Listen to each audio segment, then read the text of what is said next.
অভয় হত্যার ঘটনার পর যাদের নাম সামনে উঠে আসে তার মধ্যে অন্যতম বিরূপাক্ষ বিশ্বাস, এবং বিরূপাক্ষ বিশ্বাসের আরও কুকীর্তি ফাঁস। চিকিৎসকদের বদলির জন্য নাকি টাকা তোলা হতো এবং টাকা তোলার অভিযোগ উঠেছে এই বিরূপাক্ষ বিশ্বাসের বিরুদ্ধে।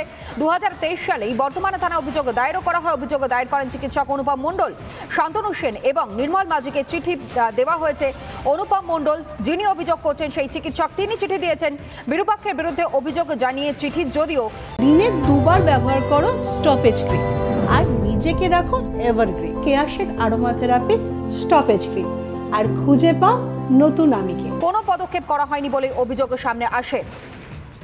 অভয় হত্যাকাণ্ডের পর আরজিকর মেডিকেল কলেজে হাসপাতালে দুর্নীতি, এবং সেই দুর্নীতিতে একটার পর একটা চরিত্র সামনে আসে, যার মধ্যে অন্যতম এই বিরূপাক্ষ বিশ্বাস এবং তারই দাদাগিরি বিভিন্ন সময় অভিযোগের সামনে এসেছে। আর এরই সঙ্গে যে অভিযোগ এই মুহূর্তে 2023 সালে বর্তমান থানায় অভিযোগ দায়ের করা হয় বিরূপাক্ষ বিশ্বাসের নামে, কিন্তু তারপরেও কোনো পদক্ষেপ নেওয়া হয়নি অভিযোগ চিকিৎসক অনুপম মণ্ডলের।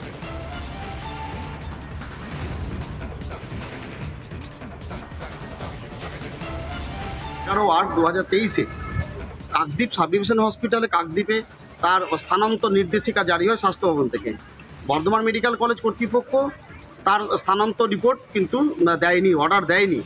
তাহলে বোঝাই যাচ্ছে যে কি কর্তৃপক্ষ এবং প্রভাবশালীদের তকমা পেয়ে এই বিরূপক্ষের মতো লোকেরা কিন্তু এভাবে দুর্নীতি এবং সিন্ডিকেটের আঁতুড়ঘর তৈরি করে ফেলেছিল এই বর্ধমান মেডিকেল কলেজকে।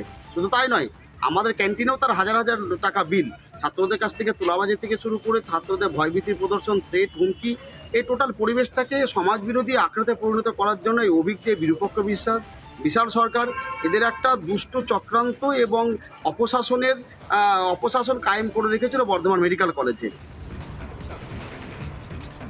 আর এই নিয়ে চিকিৎসকেরা তারা কি বলছেন, চিকিৎসক সুবর্ণ গোস্বামীর বক্তব্য আপনাদের সামনে রাখি, শুনুন।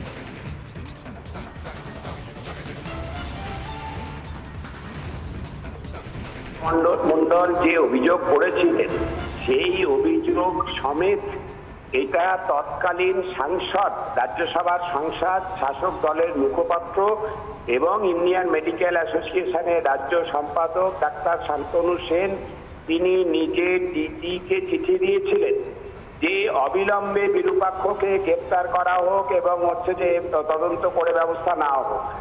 সেই চিঠি শাসক দলের মুখপাত্র, সাংসদ, আইএমএর স্টেট সেক্রেটারি, তিনি নিজেও চিঠি দিয়েছিলেন। আমাদের মনে আছে, সেই চিঠি আমরা পেয়েছি, আমাদের কাছে আছে, অনুপম মণ্ডলের অভিযোগের উপরে ভিত্তি করে।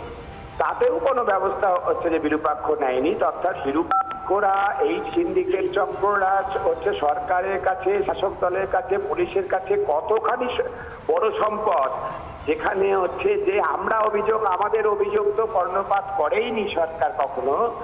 এমনকি যে শাসক দলের সাংসদ, তিনি নিজে অভিযোগ করেছেন, তার অভিযোগকে পাত্তা দেওয়া হয়নি। অর্থাৎ আমরা যে বলছি যে রাজনৈতিক মদদ এবং প্রশাসনিক প্রশ্রয়ে এই অপরাধ চক্র চালানো হয়েছে, তার অন্যতম বড় প্রমাণ এইটি। রাজ্যের মেডিকেল কলেজগুলিতে থ্রেট সিন্ডিকেটের অভিযোগ সৌরভ পাল সহ 51 জনের বিরুদ্ধে ইতিমধ্যে ব্যবস্থা।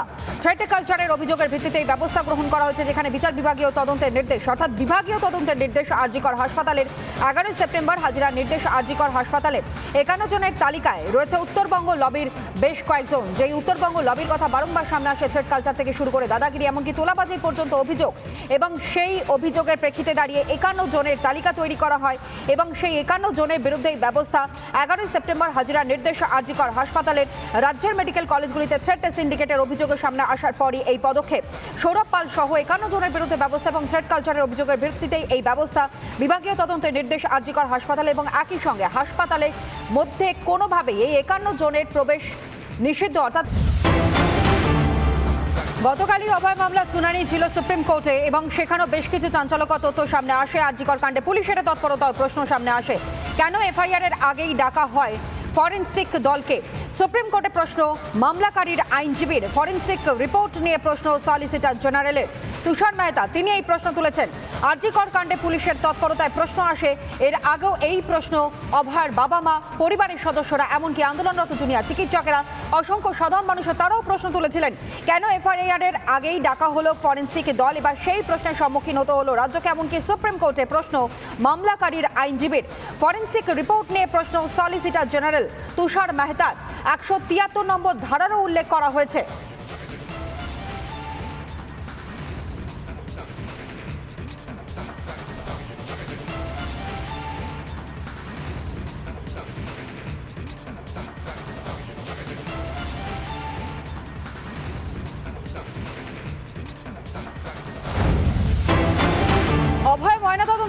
আর্থিক অসঙ্গতি সংরক্ষণ করা হয়নি জনি তরলের নমুনা, এমনকি সুপ্রিম কোর্টে বিস্ফোরক অভিযোগ ফিরোজ এডুলজির 4 ডিগ্রি সেন্টিগ্রেড তাপমাত্রায় সংরক্ষণের নিয়ম রয়েছে।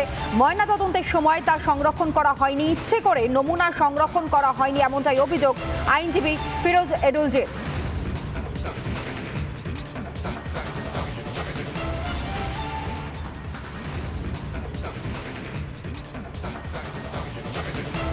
এবং এরই সঙ্গে আপনাদেরকে জানাই এফআইআর এর আগেই কিভাবে ফরেনসিক হলো, যেই প্রশ্ন ইতিমধ্যে উঠতে শুরু করে দিয়েছে এবং কিছুক্ষণ আগেও আপনাদেরকে জানাচ্ছিলাম 173 নম্বর ধারা অনুযায়ী আগে এফআইআর করতে হয়, এফআইআর এর পরে ফরেনসিক ডাকতে হয়, কিন্তু এফআইআর এর আগে কেন ফরেনসিক দল সেখানে এলো তাই নিয়ে রীতিমতন প্রশ্ন। তাহলে কি আগে আরেকটা এফআইআর করা হয়েছিল?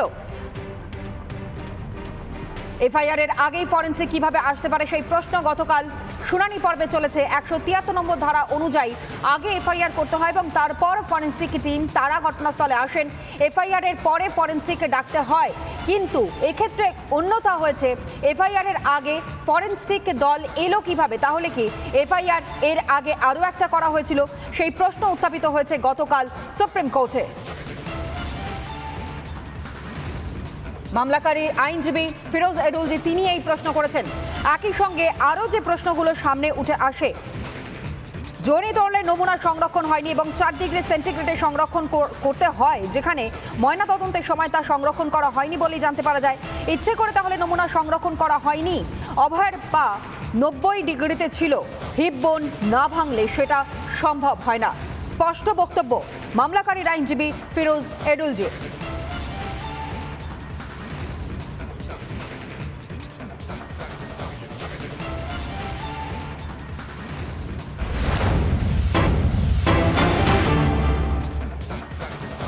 শুরুতেই আপনাদেরকে বলেছিলাম 8 দিনের সিবিআই হেফাজতে মেয়াদ শেষ হচ্ছে আজ সন্দীপ ঘোষের এবং আজই তাকে আদালতে তোলা হবে, অর্থাৎ আদালতে পেশ করা হবে সন্দীপ ঘোষকে। আলিপুরের সিবিআই এর বিশেষ আদালতেই পেশ। আরও একবার জানাই, আজ ফের সন্দীপ ঘোষকে আদালতে পেশ।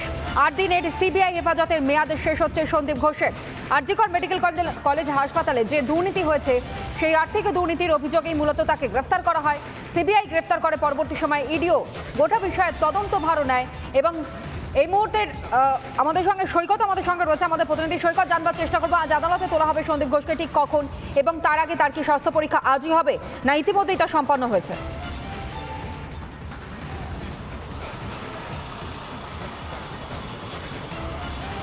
দেখো, স্বাস্থ্য পরীক্ষা গতকালকে একবার করে নিয়েছেন তদন্তকারীরা। আজকের আলিপুর আদালতে পেশ করবেন সিবিআই এর তদন্তকারী আধিকারিকরা। মূলত যেটা সূত্র মারফত জানা যাচ্ছে, 8 দিনের সিবিআই হেফাজতের শেষ হয়েছে, এখনও পর্যন্ত 6 দিনের কাস্টাডি বাকি রয়েছে। আজকে আলিপুর আদালতে পেশ করে এই সন্দীপ সহ 4 জনকে বাকি যে 6 দিনের কাস্টাডি রয়েছে সেই 6 দিনের কাস্টাডি প্রেয়ার দেবে সিবিআই, এমনটা জানা যাচ্ছে। তার কারণ আরজিকর হসপিটালের যে পাহাড় প্রমাণ দুর্নীতি, সেই দুর্নীতির অভিযোগেই এই সন্দীপ ঘোষ সহ 4 জনকে গ্রেপ্তার করেছে। এই দুর্নীতির অভিযোগেই যাদের নাম সামনে এসেছে তাদেরকে তলব করা হয়েছে নিজাম প্যালেসে, তাদেরকে জিজ্ঞাসাবাদ করা হয়েছে। এমনকি সন্দীপ ঘোষ সহ বাকি যারা 4 জন, সন্দীপ ঘোষ সহ 4 জন যারা গ্রেপ্তার হয়ে রয়েছে তাদের মুখোমুখি বসিয়ে তাদেরকে জিজ্ঞাসাবাদও করা হয়েছে। এই দুর্নীতির জাল কতদূর বিস্তৃত, বিশেষ করে যে বিভিন্ন বায়োমেডিক্যাল ওয়েস্ট, বিশেষ করে এই যে সিরিঞ্জ, সেই সিরিঞ্জগুলো রিসাইকেল করে বিভিন্ন হসপিটালে আবার বিক্রি করা হয়েছে। বিভিন্ন হসপিটালে সেইগুলো গেছে, কোন কোন হসপিটালে গেছে, কি কত পরিমাণে গেছে, এবং সেই সিরিঞ্জগুলো যেখান থেকে রিসাইকেল করা হয়েছিল সেই প্রসেসটা ঠিকঠাক ছিল কিনা। কারণ বায়োমেডিক্যাল ওয়েস্ট, এই সিরিঞ্জ সহ বিভিন্ন জিনিস যেগুলো রিসাইকেল করা হয়, রিসাইকেল ঠিকঠাক না হলে কিন্তু সেগুলো আবার ফের যদি রিইউজ করা হয় পেশেন্টের ক্ষতি হতে পারে। সেই জন্যেই কিন্তু রিসাইকেল কোথা থেকে করা হয়েছিল এবং কোন কোন হসপিটালে এই রিসাইকেল করা, কোটানকোট রিসাইকেল করা সিরিঞ্জগুলি সরবরাহ হয়েছিল, গোটা বিষয়টা খতিয়ে দেখা দরকার। সেই জন্যে সন্দীপ ঘোষ সহ 4 জন যারা গ্রেপ্তার হয়েছে এই কাণ্ডে, তাদেরকে আরও যে 6 দিনের কাস্টাডি বাকি রয়েছে সেই 6 দিনের কাস্টাডি প্রেয়ার দিতে পারে সিবিআই, এমনটা জানা যাচ্ছে। কারণ এই সব বিষয়গুলো নিয়ে তাদেরকে ডিটেলে জিজ্ঞাসাবাদ প্রয়োজন এবং এই দুর্নীতিতে যাদের নাম আরও উঠে আসছে তাদেরকে আবার তথ্যের তলব করে সন্দীপ ঘোষ এবং বাকি 4 জনের মুখোমুখি বসিয়ে জিজ্ঞাসাবাদ প্রয়োজন, এমনটা মনে করছেন সিবিআই এর তদন্তকারী আধিকারিকরা। সেই জন্য আজকের আলিপুর আদালতে পেশ করে সন্দীপ ঘোষ সহ 4 জনের 6 দিনের যে কাস্টাডি বাকি রয়েছে সেই কাস্টাডি প্রেয়ার করতে পারে তদন্তকারী আধিকারিকরা, জানা যাচ্ছে সূত্র মারফত। ধন্যবাদ সৈকত।